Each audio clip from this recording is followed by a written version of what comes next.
Hi, this is doctor Jishitha working at cell health. మీరందరూ ఎప్పుడైనా ఏదైనా ఫంక్షన్‌కి గానీ, పెళ్ళికి గానీ వెళ్ళినప్పుడు అక్కడ ఉన్న డిఫరెంట్ వెరైటీస్ ఆఫ్ ఫుడ్స్ అన్నీ తింటూ ఉంటారు.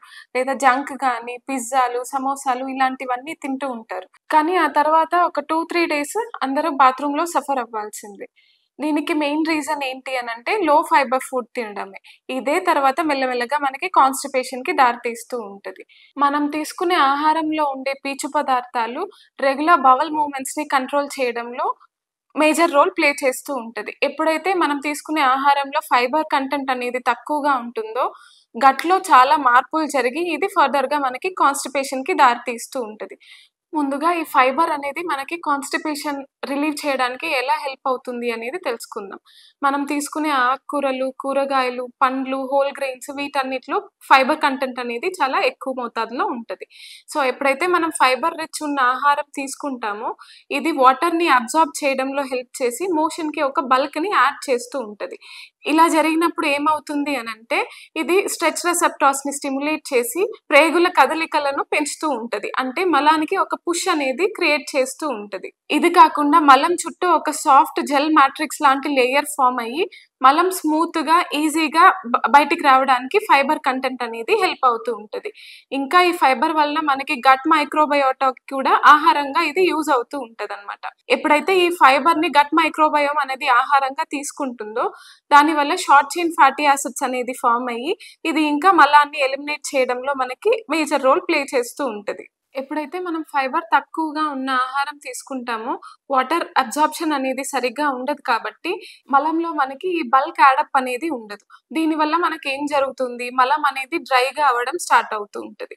అలాగే ఎప్పుడైతే ఈ మలం డ్రైగా గట్టిపడడం స్టార్ట్ అవుతూ ఉంటదో, దీనికి స్ట్రెచ్ రిసెప్టార్స్ అనేవి సరిగ్గా స్టిమ్యులేట్ అవ్వవు. అలాంటప్పుడు మోషన్ పాసేజ్ అనేది కూడా కష్టంగా ఉంటది కాబట్టి, మోషన్ అలాగే నిల్వ ఉంటూ ఉంటది. ఇంకా ఏం జరుగుతుంది అనంటే జెల్ ఫార్మేషన్, అంటే మోషన్ చుట్టూ ఆ జెల్ ఫార్మేషన్ అనేది లేదు కాబట్టి మోషన్ అనేది ఇంకా ఎక్కువ డ్రై అయ్యే ఛాన్సెస్ ఎక్కువగా ఉంటాయి. సో, అలాంటప్పుడు మనకి ఇంకా మోషన్ గట్టిపడి అక్కడే నిల్వ ఉంటూ ఉంటది.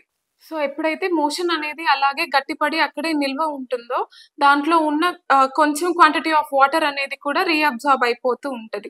అలాంటప్పుడే మనకి ఒకవేళ మోషన్ పాస్ అయినా గానీ చాలా డ్రైగా, హార్డ్‌గా పెల్లెట్స్ లాగా రావడము, లేదా పెయిన్ రావడము మనకి, లేదా కొన్నిసార్లు రక్తం పడడం ఇలాంటి సింప్టమ్స్ అన్నీ కనిపిస్తూ ఉంటాయి. దీన్నే మనం కాన్‌స్టిపేషన్ లేదా మలబద్ధకం అని అంటూ ఉంటాం. సో, ఈ కండిషన్ తగ్గాలి అనంటే ఏం చేయాలి? మనకి రీసెర్చ్ స్టడీస్ ప్రకారం per day 25-30 grams of fibre అనేది ఆహారంలో మనం ఇంక్లూడ్ చేసుకోవాలి. కానీ మన ఇండియాలో దాదాపు చాలా మంది ఏం చేస్తున్నాం, 15 గ్రామ్స్ కంటే తక్కువ ఫైబరే మనం తీసుకుంటున్నాం. మలబద్ధకానికి ఇదే మేజర్ రీజన్. ఈ కాన్‌స్టిపేషన్ కండిషన్ నుంచి రిలీవ్ అవ్వాలంటే ముందుగా మనం చేయాల్సింది ఫైబర్ ఎక్కువ ఉన్న ఆహారాన్ని తీసుకోవాలి. అంటే ఆకుకూరలు, కూరగాయలు, పండ్లు, హోల్ గ్రెయిన్స్ ఇట్లాంటివన్నీ తీసుకోవాలి. పర్ డే మనకి 25-30 గ్రామ్స్ ఆఫ్ ఫైబర్ అనేది అందాలి. ఇది కాకుండా వాటర్ కూడా మనం మంచిగా తీసుకోవాలి. ఎందుకు అనంటే వాటర్ సరిగ్గా లేకపోతే ఈ ఫైబర్ అనేది సరిగ్గా పనిచేయదు. కాబట్టి రోజు 4-5 లీటర్స్ ఆఫ్ వాటర్ అనేది ఖచ్చితంగా తీసుకోవాలి. వాటర్ లేకపోవడం వల్ల ఫైబర్ అనేది మలాన్ని ఇంకా గట్టిపరిచే ఛాన్సెస్ కూడా ఎక్కువే ఉన్నాయి. ఇది కాకుండా మంచి నిద్ర. రోజు 7-8 అవర్స్ ఆఫ్ స్లీప్ అనేది చాలా ముఖ్యం. ఈ మంచి నిద్ర వల్ల మనకి సర్కేడియన్ రిథమ్ అనేది మంచిగా జరిగి పేగుల పనితీరుని ఇంకా మెరుగుపరుస్తూ ఉంటది. ఇది కాకుండా ఫిజికల్ యాక్టివిటీ గానీ, యోగా గానీ కనీసం డైలీ 1 అవర్ ఇంక్లూడ్ చేసుకోవడం వల్ల పేగుల కదలికలను ఇది ఇంకా మెరుగుపరుస్తూ ఉంటది.